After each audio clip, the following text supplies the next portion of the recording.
La causa inmediata y decisiva para el desencadenamiento del conflicto armado interno en el Perú fue la libre decisión política del Partido Comunista del Perú, Sendero Luminoso, bajo el mando de su líder Abimael Guzmán, de iniciar una denominada guerra popular o lucha armada contra el Estado peruano. Esto como consecuencia del sentir mayoritario de millones de peruanos que hacia fines de la década de 1970 anhelaban tener una transformación profunda de nuestra sociedad por otras vías, principalmente a través de la proliferación de organizaciones sociales de todo tipo, de movilizaciones sociales fundamentalmente pacíficas, de la participación electoral que se mantuvo alta desde que se reinstauró la democracia en 1980. Era sumamente importante terminar con la discriminación social característica de la sierra y la exclusión política de la misma, puesto que el centralismo se encontraba en Lima. Esto usó como base Sendero Luminoso para dar inicio al conflicto armado, puesto que muchos gestores de esta voluntad política provenían de un eslabón social como este. Por lo tanto, esto debía de cambiar.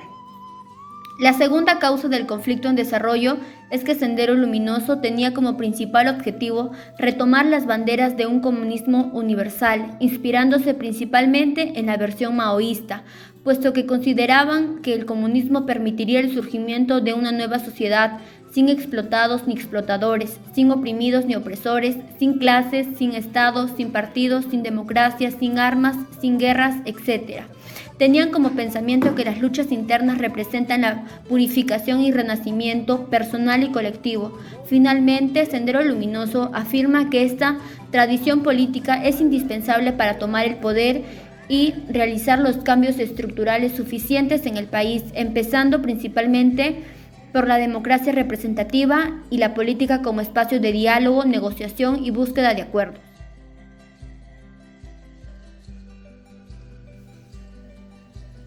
Yo soy la señora Consuelo Morillo Coronel, que yo lo viví en el 1990.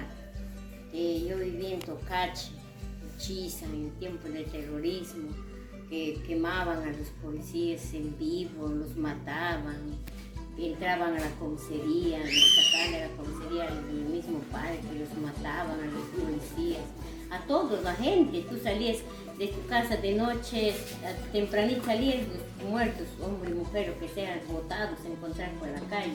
Ya no era novedad para nosotros. Los terrucos entraban de casa en casa, te sacaban, cargaban tus armas, ya compañeros, a la reunión. Tenías que salir, aunque no querías, si no querías salir te mataban. Así que hacían, ¿no? Ya no había, como se dice, a quién acudir. Venía el ejército igualito, nos quemaban a casas enteros, cuántos niños que han quedado sin papá, sin mamá. Venía el ejército y llevaba en helicópteros a la gente, sin todos los terrucos. Sea o no sea, te llevaban y no sabíamos nosotros a quién nos puede defender. Esas veces no había derechos humanos, no sé por qué tanta injusticia había en esos tiempos, cuando había el terrorismo, allá en Tocache, Uchiza, Tingo María, todas las empresas de Palmas del Espino, cómo perdían sus tanques llenos de aceite que le quemaban por la carretera, tumbaban los puentes, quemaban los cisternas llenos de aceite, todas esas cosas pasaban en esos tiempos allá en Tocache, Uchiza, por los terroristas. Nadie nos defendía, nadie, porque el ejército iba igual nos hacía, el sendero iba igual nos hacía, vivíamos en una pesadilla. Y con respecto a la época del terrorismo, cómo se inicia a partir del año 80, debo recordar, ¿no? Fue una etapa bastante difícil, porque empezó de menos a más, ¿no? Empezó primero en las provincias y luego llegaron a Lima, ¿no? Y cada vez se hacían más fuertes se comenzó a hacer las explosiones, muertes, ¿no? Uno iba tranquilo por las calles y iba una explosión, ¿no? Tanto así que el gobierno tenía que implantar el toque de queda, ¿no? Entonces todos vivíamos a sobresaltos. Nadie podía estar seguro porque en cualquier momento podía reventar un coche bomba, un edificio, y no era así la vivencia que se vivió. Fue bastante difícil ver tantas muertes todos los días, ¿no? Y era una lucha permanente tanto de la sociedad civil con estos terroristas, ¿no?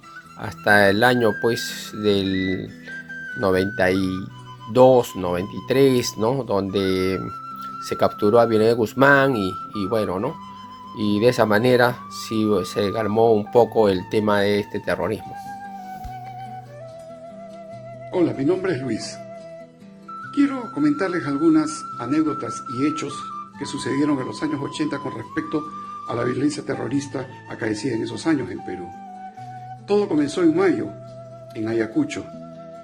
La violencia terrorista se apoderó de la sierra durante la década de 1980.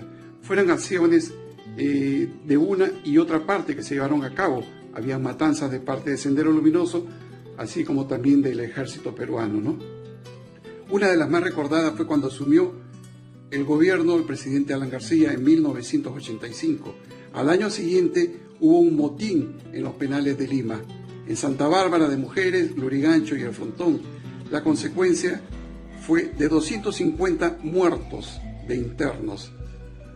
Sendero respondió con acciones sumamente graves en la sierra. Luego de algunos años de una y otra parte, llegaron casi en la década de 1990, cuando tomó el gobierno Alberto Fujimori, a la ciudad y comenzaron a cometer actos.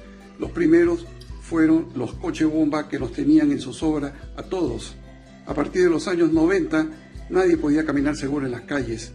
Habían coches bomba donde uno menos lo esperaba. Me tocó en carne propia en el año 92 vivir el atentado de Tarata. Estaba a algunas cuadras y recuerdo que fui golpeado por una onda expansiva que me tiró al suelo junto con un amigo.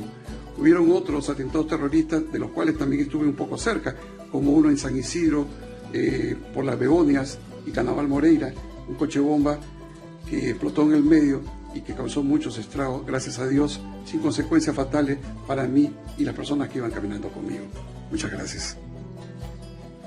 En conclusión, a partir de los testimonios explicados, estos sucesos se originaron especialmente por la falta de la comunicación del Estado con el pueblo, el cual más adelante generó el despertar del Sendero Luminoso, ya que desde la migración a la ciudad empezaron las discriminaciones étnicas y raciales a unas personas que simplemente buscaban oportunidades, como por ejemplo, estos pobladores su única opción de subir socialmente era por medio de la educación, pero fueron totalmente abandonados. Ante esto, el Sendero Luminoso se aprovechó especialmente en los colegios públicos para imponer una ideología comunista, el cual trajo muchas desgracias, y solo por la falta de atención hacia esas comunidades. Por nuestra postura final, tanto en esos años como ahora, el Perú le ha faltado reconocer los principios de solidaridad, especialmente hacia los ciudadanos. Esperemos que la historia no se repita.